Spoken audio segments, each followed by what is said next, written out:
Hola, ¿qué tal? Bienvenidos a un nuevo video. En esta ocasión vamos a trabajar con el teorema del valor medio. Este teorema fue desarrollado en 1691 por el matemático francés Michel Rolle y desarrolla lo que se llama como el teorema de Rolle. Básicamente indica ese teorema lo siguiente. El teorema de Rolle dice que si f es una función que satisface las siguientes tres hipótesis. Hipótesis número 1 es que esa función f tiene que ser continua sobre todo el intervalo cerrado desde a hasta b. Es decir, no puede tener alguna discontinuidad o asíntota que impida que todos los valores en ese intervalo tengan un valor en la función. Hipótesis número 2 es que esa función tiene que ser derivable sobre el intervalo abierto desde a hasta b, es decir, que se puede derivar. Y número 3 es que el valor de f de a tiene que ser igual al valor de f de b, es decir, que si yo tomo los dos valores, límite inferior y superior del intervalo que estoy analizando y los sustituyo en la función, esos dos valores que obtenga deben ser iguales. Si esas tres características se cumplen, entonces debe existir un número c dentro de ese intervalo entre a y b, de manera que si yo sustituyo ese valor c en la derivada de la función, voy a obtener como resultado un 0. Vamos a verlo gráficamente. Tengo aquí 4 casos en los que esa situación se puede presentar. El primer caso es que yo tengo una función que cumple con esas tres hipótesis, es decir, es continua en el intervalo desde a hasta b, que es derivable y que f de a es igual a f de b. Entonces, en este primer caso, existe un número c que se encuentra dentro de entre a y b o dentro de ese intervalo, de manera que si yo lo sustituyo en la derivada de la función me da como resultado un 0. Y recordemos que cuando yo derivo una función y le igualo a 0, estoy tratando de encontrar el punto en donde la tangente es completamente horizontal. En este caso aquí yo tendría una tangente completamente horizontal a esa función. Segundo caso, que es más evidente, es cuando se presenta esta situación que la función se incrementa y luego disminuye para llegar nuevamente a el punto B. En este caso sí tendríamos más claramente un valor de c en el cual se presenta que la derivada de esa función en ese punto c es igual a 0 porque se presenta una una tangente completamente horizontal que está en color rojo. Esta es una tangente horizontal porque la función se incrementa lo más posible, toca ese punto y luego vuelve a disminuir. Se puede presentar casos en los que no solamente exista un solo valor de c, pueden existir varios. Por ejemplo, en este caso yo tendría dos valores de c, c1 en este punto, una tangente horizontal, y aquí tendría otro. Y en este cuarto caso puedo presentarse que tenga una tangente horizontal, pero de esta forma en la que la función disminuye, llega a la tangente y luego vuelve a incrementarse. Esos serían los 4 casos. Ahora, esa aplicación del teorema de Rolle, la más importante que tiene es que me permite demostrar el teorema desarrollado por Joseph Lagrange, que se llama el teorema del valor medio. Ese teorema del valor medio me establece lo siguiente, me dice, si tú tienes una función f que cumple las siguientes hipótesis. Hipótesis número 1 es que esa función tiene que ser continua sobre todo el intervalo cerrado que estemos analizando. Y número 2 es que se pueda derivar en ese intervalo. Entonces tiene que existir un número x igual a c dentro de ese intervalo tal que se cumpla esta expresión, que la derivada evaluada en c es igual a f de b menos f de a sobre b menos a, o su equivalente despejando, que sería este que tenemos aquí. ¿Qué significa esa expresión? Significa gráficamente lo siguiente. Digamos que yo tengo una función en color azul que tengo aquí. Esta función en color azul. Y analicemos el lado derecho de esta expresión del teorema del valor medio o del teorema de Lagrange.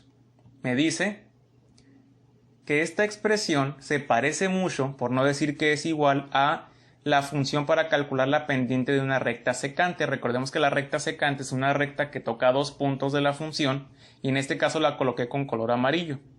Tengo un punto A y un punto B y tengo mi recta secante que toca esos dos puntos. Entonces, si yo quiero calcular la pendiente de esa recta, utilizaría esta expresión.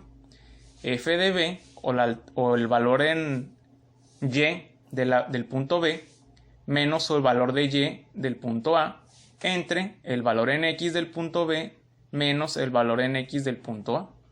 Esto sería la pendiente de la recta secante. Ahora, el lado izquierdo del teorema me presenta la derivada evaluada en C, recordando que la derivada me va a indicar la pendiente de la recta tangente. La recta tangente, en este caso en color rojo, es una recta que solamente toca un punto de la función. Y la derivada, evaluada en el punto de interés, me va a decir la pendiente de esa recta tangente en el punto C. Aquí tengo mi punto de interés, coloco la recta tangente, y si yo evalúo este punto C en la derivada, me indicaría la pendiente que tiene esta tangente o la línea roja. Entonces, si analizamos el teorema de manera más general, podríamos indicar, si el lado izquierdo me indica la pendiente de la recta tangente y el lado derecho me indica la pendiente de la recta secante, ¿por qué están igualados? Entonces el teorema me dice que si las condiciones descritas anteriormente se cumplen, es decir, que la función sea continua y sea derivable en ese intervalo, me indica que tiene que existir un punto C para el cual la pendiente de la secante entre dos puntos A y B es igual a la pendiente de la tangente en ese punto. Y entonces el teorema me permite encontrar precisamente ese punto C, en el cual se presentan que la pendiente de la tangente en ese punto es igual a la pendiente de la secante entre el punto A y el punto B, que es precisamente el intervalo de interés. Entonces la idea de ese teorema es poder encontrar ese punto en el que esas dos rectas tangente y secante tienen la misma pendiente. Es decir, que son paralelas. Vamos a ver un ejemplo en el que se puede aplicar de una manera más práctica este procedimiento. Tenemos un ejemplo, nos dice para la función y igual a x al cubo menos x en un intervalo de 0 a 2 cerrado. Es muy importante que se nos indique el intervalo para poder trabajar con este teorema. Se nos pide encontrar el punto donde la recta tangente es paralela a la recta secante entre esos dos puntos. Es decir, yo tengo una recta secante que une al punto x igual a 0 y en x igual a 2 y quiero encontrar una tangente o el punto donde está la tangente en el que esa tangente sea paralela a la secante generada por estos dos puntos. De manera que el teorema que tengo aquí me dice, lo primero que tienes que hacer es derivar la función o calcular f' de c. Entonces esta es mi función, x cúbica menos x, la voy a derivar y nótese que como estoy calculando f' de c, en lugar de colocar x voy a poner c. Entonces derivando esta función me quedaría 3x cuadrada menos 1, pero voy a cambiar la x por una c. C sería el punto de interés, donde se cumple que la pendiente de la tangente es igual a la pendiente de la secante. Entonces ya tengo la derivada. Del lado derecho lo que voy a hacer entonces es simplemente sustituir estos valores que me piden. Me pide calcular f de b y f de a. Básicamente me dice que a es 0 y b es 2, es decir, el límite inferior y superior del intervalo que estoy trabajando. Y voy a sustituirlos en la función original para calcular f de a y f de b. Sustituyo el 0 en la función original, me queda 0. Sustituyo el 2 en la función original, me queda 6. Y voy a sustituir entonces el lado derecho de la expresión f de b, que sería 6, menos f de a, que sería 0, entre b menos a, 2 menos 0. Y eso tiene que ser igual a la derivada o f' de c, que sería esta función de aquí. Voy a igualar esas dos expresiones, me quedaría 3c cuadrada menos 1 es igual a 3. Y lo que voy a hacer es despejar c, entonces voy a pasar este menos 1 sumando del lado derecho, me quedarían 4. Voy a pasar el 3 dividiendo al 4 y voy a calcular la raíz. Como es una raíz me va a quedar más menos la raíz de 4 tercios, que sería básicamente simplificado más menos 2 sobre raíz de 3. Pero hay que tener mucho cuidado aquí, en el que el resultado de c que encuentre tiene que estar dentro del intervalo de interés. Aquí tengo un valor positivo de 2 sobre raíz de 3 y tengo un valor negativo de 2 sobre raíz de 3. El negativo no puede considerarse porque no está dentro de este intervalo de 0 a 2. Entonces únicamente voy a trabajar con el positivo. 2 sobre raíz de 3. Esto sería el punto C de interés. Ahora, ¿qué significa ese punto C? Significa que gráficamente tendríamos el intervalo de interés es de 0 a 2. Y esta es la función. La he dibujado en color azul. Si yo uno el punto en x igual a 2 y el punto en x igual a 2 en la función, es decir, f de 0 y f de 2, tendría esta línea amarilla, que sería mi recta secante entre a y b. El valor de la función en 0 y el valor de la función original en 2. Esos dos puntos. Y entonces, yo lo que quería hacer es encontrar un punto dentro de ese intervalo de 0 a 2 en el que la tangente que se forme sea paralela a esa recta secante. Entonces, de acuerdo a lo que encontré, me dice que en el punto C igual a 2 sobre raíz de 3, que estaría aproximadamente aquí, si yo trazo la recta tangente a la función en ese punto, entonces encontraría que esta recta tangente tiene que ser paralela a esta recta secante, que de hecho lo son. Entonces ese sería el teorema de Lagrange o el teorema del valor medio. Vamos a ver un segundo ejemplo. Segundo ejemplo me dice lo mismo, que al encontrar el punto que satisface el teorema para y igual a x cuadrada más 2x menos 1 en el intervalo de 0 a 1. Voy a aplicar el mismo procedimiento, voy a derivar la función f' de c, sería, derivada de esto es 2x más 2, pero voy a cambiar las x por una c.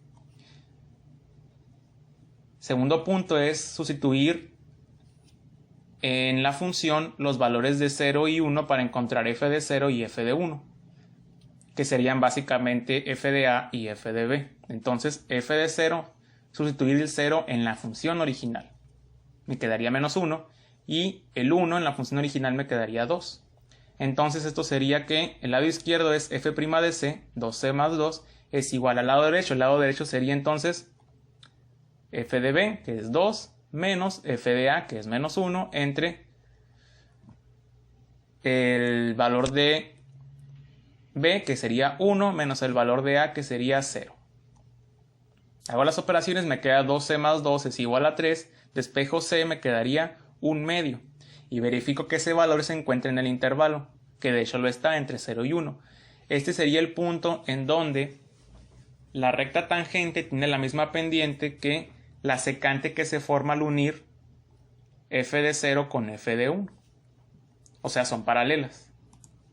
Vamos a ver un tercer ejemplo. El tercer ejemplo me dice que calcule exactamente lo mismo, los puntos que satisfacen el teorema para esta función en este intervalo. Primer paso, derivar la función. 3x cuadrada menos 10x menos 3. Y voy a cambiar la x por una c, porque estoy trabajando con f' de c. Segundo paso, calcular f de b y f de a, que sería sustituir el 1 en la función y el 3 en la función para encontrar estos dos valores. Y finalmente sustituir en el teorema y despejar c, que sería f' de c igual a f de b menos f de a entre b menos a. De aquí me quedaría esta expresión. De toda esta operación me queda menos 10. Y voy a dejar todo del lado izquierdo, entonces este menos 10 lo voy a pasar del lado izquierdo como positivo y se va a convertir esto entonces en menos 3 más 10 sería 7. Y aquí esto va a quedar igual a 0. Y esto lo puedo sustituir ya sea factorizando o aplicando la fórmula general para encontrar los valores de c. En este caso voy a tener 2 porque me quedó una función cuadrática. C igual a 7 tercios y C igual a 1. Quiere decir que hay dos puntos en este caso en los que la recta tangente en ese punto tiene la misma pendiente que la recta secante que se forma entre 1 y 3 en la función. Por lo tanto, esto me indica que no siempre existe solamente un punto, puede haber dos o más. Y finalmente, una aplicación básica de este teorema es la siguiente. Se nos dice que tenemos un objeto que se mueve en línea recta de acuerdo a una función de posición. Una función de posición está dada por s igual a f de t. Es decir, esta función me dice que dependiendo del tiempo al que yo ingrese en la función me va a decir en dónde se localiza el objeto. Entonces la velocidad promedio entre el tiempo a y el tiempo b está dada por esta expresión. ¿Qué estamos haciendo? La velocidad se define como la distancia entre el tiempo. Si yo quiero saber la velocidad promedio entre dos puntos, ¿qué haría? Calcular la distancia en el punto B, le resto la distancia en el punto A y lo divido entre la diferencia de tiempos, que es la definición de velocidad. Esta sería la velocidad promedio, que de hecho se parece mucho al lado derecho del teorema de Lagrange o la pendiente de la recta secante. De hecho es la misma. Y la velocidad, ¿cómo la puedo determinar en un punto específico? La velocidad se define como la derivada de la posición con respecto al tiempo. Entonces, si esta función me da la distancia o la posición, si yo la derivo, f' de c, encontraría la velocidad en el punto c o en el tiempo c, que este es el lado izquierdo del teorema de Lagrange. Entonces, de acuerdo a ese teorema, me indica que tiene que existir un punto c en donde la velocidad promedio es igual a la velocidad instantánea. La velocidad promedio entre esos dos puntos tiene que ser igual a la velocidad en un punto específico entre esos dos tiempos, de acuerdo al teorema. Vamos a poner un ejemplo. Si un auto viaja a 180 kilómetros en 2 horas y calculo el promedio que serían 90 kilómetros por hora, en algún punto en ese trayecto, si yo tomo la velocidad instantánea en algún punto de ese trayecto, la velocidad me debe indicar 90 kilómetros por hora, al menos una vez, que sería básicamente la aplicación del teorema de Lagrange, es decir, las pendientes de la tangente y la secante. Y esto es una aplicación importante en este teorema. Si te gustó el video, dale like, suscríbete, comparte, deja tus comentarios y dudas en el video y nos vemos en la siguiente video.